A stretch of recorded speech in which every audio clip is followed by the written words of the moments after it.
이거를 기반으로 서류를 작성하고 면접에서 대응을 하셔야지 승률이 있는 거예요.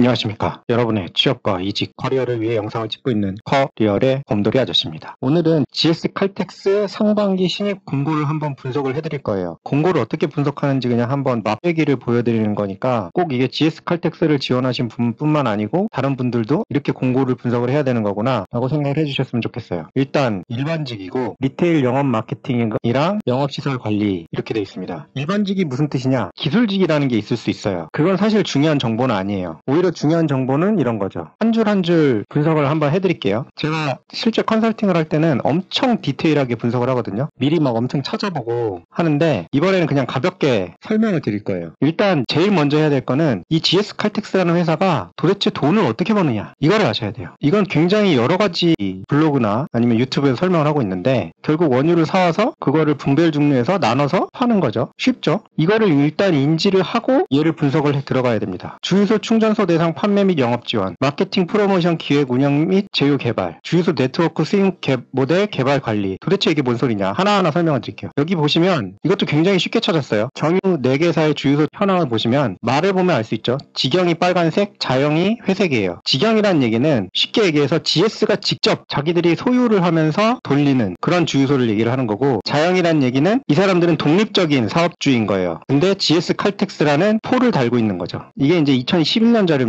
지금은 당연히 업데이트가 되어야 돼요. 근데 다른 폴로 바꿀 수 있는 사람들이 언제든지 SOE로 바꿀 수도 있고 SK로 바꿀 수도 있고 현대오일뱅크로 바꿀 수도 있고 심지어 자기 자체적인 상표로 바꿀 수도 있습니다. 그런 게 이제 직영 자영이고요. 이건 기본적인 그런 정보들은 그냥 검색만 조금 해보면 바로 나옵니다. 여기에서 석유가스, 가솔린, 경유 있잖아요. 얘네들을 팔아야 될 거 아니에요. 그 주유소 애들한테 팔아줘야 되잖아요. 이런 것들을 판매를 하고 영업 지원을 해주는 거예요. 주유소 충전소 같은 경우에는 이거는 좀 검색으로는 알아내기 힘든 정보인데 대출을 좀 해주는 경우가 있어요. 이 자영업자들한테. 자영업자 중에도 사이즈가 큰 업체들이 있거든요. 이 주유소 사장들한테 대출을 왕창 때려주고 그 대신에 우리 GS 물건을 써주세요. 이렇게 하는 경우도 있고 여러 가지 방법이 있습니다. 아니면은 우리가 예를 들면 SOE를 주유소를 하고 있는데 여기에 가가지고 GS 폴로 바꾸면 어느 정도 할인을 해주겠다. 이런 식으로 해가지고 채가는 경우도 있고요. 여러 가지 방법이 있어요. 그리고 영업 지원할 것도 되게 많죠. 예를 들면 GS 칼텍스가 그냥 전체적으로 광고를 때려버린다든지, 그죠? 예전에 이원이라는 회사에서 김연아로 광고를 때렸죠. 그런 식으로. 그런 거는 사실은 아무리 큰 자영업체라도 하기 힘들잖아요. 그런 것들을 도와주는 거예요. 그게 바로 마케팅 프로모션 기획하고 운영하고 제휴 개발하는 거죠. 이것도 체크를 했고, 그리고 주유소 네트워크 수익 모델 개발 관리, 이거는 약간 찾아보시면 주유소는 사실은 보시면 이게 대기업들이요, 자기들이 돈을 많이 벌면 지경이 많겠지 이 생각을 하셔야 돼요.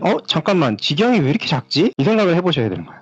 잠깐만, 옛날엔 어땠지? 하고 데이터를 보시면 옛날엔 지경이 훨씬 많았어요. 근데 다 팔아치운 거야. 주유소에 관련된 기사들을 몇 개만 찾아보면 굉장히 많이 팔고 있습니다. 문제는 뭐냐면 주유소가 예전만큼 돈을 많이 못 번다는 거예요. 경쟁이 또 치열해지면서. 주유소가 그것도 있어요. 폐업을 할 때 돈이 굉장히 많이 들어갑니다. 이게 주유소 원리가 딱 그거잖아요. 기름 탱크가 지하에 있고 기름 탱크에다가 기름을 넣었다가 고객이 오면 파는 형태거든요. 그러면은 이걸 폐업을 하려면 기름 탱크를 일단 빼내야겠죠. 그리고 이 토양이 주변이 기름으로 좀 오염이 될 수 있어요. 그 오염된 거를 싹 다 치워야 됩니다. 그러다 보니까 폐업이 굉장히 돈이 많이 들어요. 그런데 폐업을 하자니 돈이 많이 들고 안 하자니 돈이 많이 안 벌리고 이런 게 되게 애매하거든요. 그래서 시골에 가시면 가끔 보시면 주유소 중에 그냥 막 방치되어 있는 주유소들 있잖아요. 그게 폐업을 안 하고 그냥 방치해 놓은 주유소들입니다. 그런데 생각을 해보시면 주유소 자체는 굉장히 땅을 넓게 차지하고 있고 굉장히 목이 좋은 곳에 위치한 경우가 많아요. 도로가에 위치를 해야 되는 데다가 차들이 통행이 많은 곳에 해야 되기 때문에. 그러니까 이걸 가지고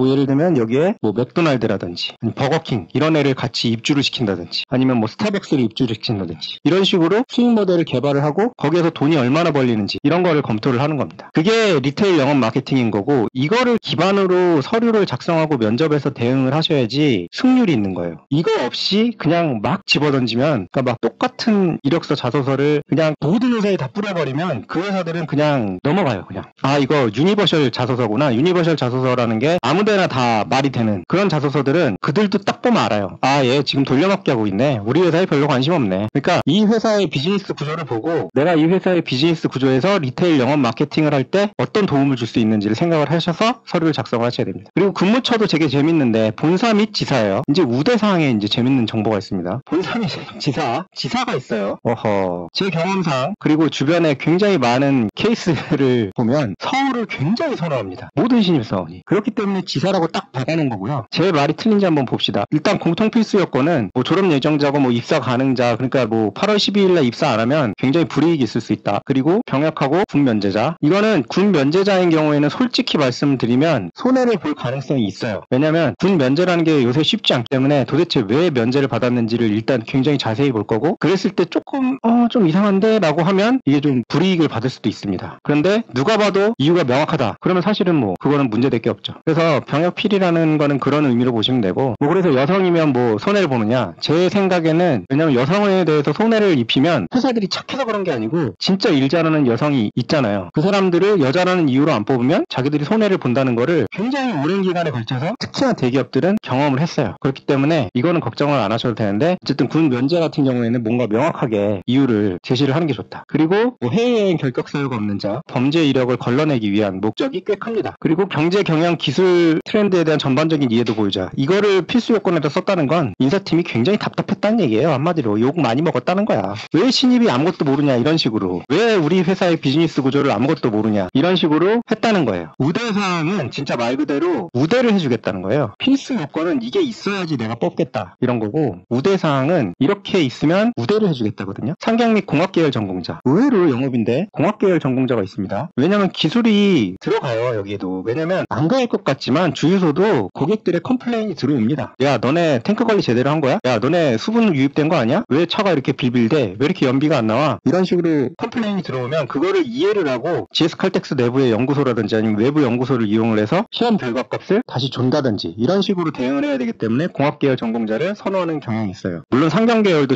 좋아합니다. 숫자를 많이 다루기 때문에. 그리고 전국 영업지사 근무 가능자. 이거 되게 중요한 거예요. 왜냐면 뽑았는데, 자, 어떤 회사 같은 경우에는 서울에 근무할래 아니면 지방에 근무할래 이렇게 선택하는 경우가 있거든요. 제가 예전에 지방러 취준생분들이 어떻게 하면 좋겠는지에 대해서 전략을 말씀드린 게 있었는데, 이게 딱 그거예요. 만약에 내가 부산 살고 있어. 그러면 부산지사가 있을 거 아니에요. 한번 찾아보시고 부산지사가 있다고 하면 나는 부산지사에서 근무할래요. 일지망 부산지사. 이렇게 하면 확률이 높아집니다. 높아질 수밖에 없어요. 왜냐면 서울 근무를 원하는 애들이 너무 많아. 그러면 일지망에다가 서울을 쓴다. 그러면 당연히 그 수많은 경쟁자들하고 피 터지는 경쟁을 해야겠죠. 그래서 여기에다가 전국 영업지사 근무 가능자를 쓴 거고요. 재밌는 게 있는데 빅데이터 분석 툴 활용 가능자, 이거 딱 보면 이거는 사실은 짬이 좀 있어야 분석이 가능한 건데, 수많은 컨설팅을 해본 결과 이 얘기는 빅데이터 툴이 굉장히 많아요. 근데 이 툴에 대해서 구체적인 얘기가 없잖아요. 이런 툴을 다룰 수 있으면 좋겠다. 그 얘기는 뭐냐면 GS 칼텍스 내에 아직 그 시스템이 셋업이 안 돼 있는 거야. 개인 사견입니다. GS 칼텍스 분들이 뭐 댓글 달아주실 수도 있는데, 그래서 어쨌든 간에 근데 이 빅데이터가 굉장히 많이 쌓이고 있고, 주유소 관련된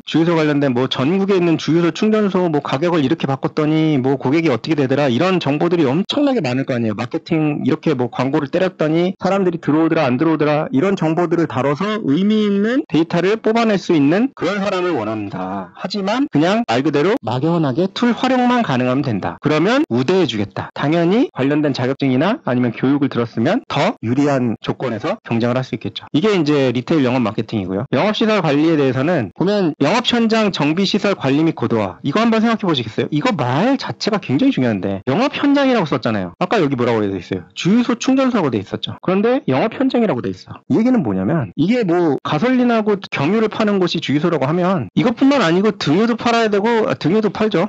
주유소에서. 그리고 뭐 중유도 팔아야 되고 아스팔트도 팔아야 될 거 아니에요. 그 파는 위치가 다 영업 현장이라는 거예요. 그래서 거기에 관련된 정비와 시설 관리를 하고 고도화를 하겠다. 예를 들면 아스팔트를 파는 어떤 특정한 GS 칼텍스 내에 하역장이 있다고 하면 거기도 관리를 해야 된다는 거지. 그리고 신축, 재건축, 철거 등 공사 관리. 아까 얘기했죠. 철거 굉장히 돈 많이 듭니다. 그래서 공사 관리 빡세게 해줘야 되고요. 토양 오염 조사 및 정화. 여기 딱 그거 나오죠. 네. 탱크, 아까 이 탱크 관리하는 거. 이게 돈이 많이 들고 이게 수익성이 굉장히 영향을 많이 미치기 때문에 이걸 어떻게 할지. 만약에 내가 직영으로 돌리다가 도저히 답이 안 나와가지고 폐업을 한다고 하면 일단 리테일 영업 마케팅 팀에서 우리 데이터를 분석해보니 여기는 접는 게 나을 것 같습니다. 해서 보고를 하고, 그러면 영업시설 관리한테 얘기를 해서 그쪽 그러면 폐업을 하려면 토양오염 조사를 해야 되니까 이렇게 조사를 합시다. 당연히 우대의 공학계열 전공자죠. 당연합니다. 그리고 쉬 관련 자격증 보유자. 다 아시겠지만 세이프티, 헬스, 인바이러먼트, 그죠? 환경 안전 이쪽 관련 자격증 보유자. 당연히 이 토양오염 조사 진짜 이거 시계 때려 맞을 수가 있거든요. 토양오염 조사라든지 정화 이런 것들에 대해서 관리를 해야 되기 때문에. 그리고 가끔 실제로 그냥 영업하고 있는 주유소 내에서 신고가 들어가가지고 거기서도 이제 체크를 받거든요. 그때도 토양오염 조사를 하면서 어디가 문제인지를 추론을 해내서 이게 문제입니다 해서 시설 보완을 하고 해야 돼요. 그렇기 때문에 이런 공학 그리고 쉬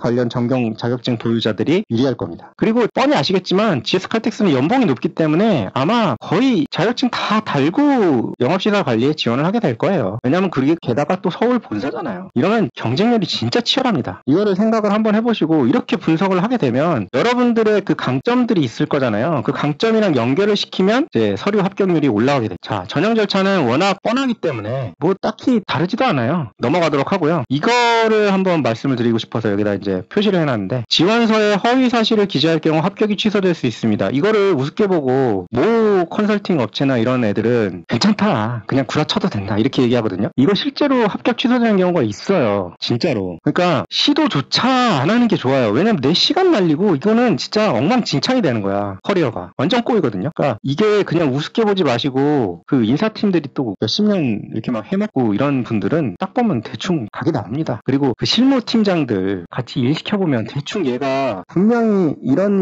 강점이 있다고 했고 이런 자격증이 있다고 했는데 왜 이걸 모르지? 이렇게 가는 순간 개꼬일 수가 있어요. 커리어가. 그러니까 진짜 이거 그냥 우습게 보지 마시고 구라는 절대 치면 안 된다. 이렇게 말씀을 드리고 싶습니다. 오늘은 GS 칼텍스 상반기 신입 공고를 한번 분석을 해드렸고요. 진짜 비슷한 방식으로 다 회사들을 분석을 할 수가 있어요. 제일 중요한 게 뭐다? 돈 버는 방법 그리고 내가 그 안에서 어떻게 기여할 수 있는지 이거를 진지하게 고민을 한번 해보시고 서류를 작성하고 면접에 임하시기 바랍니다. 도움이 되셨다면 구독과 좋아요, 알람 설정 부탁드립니다. 감사합니다.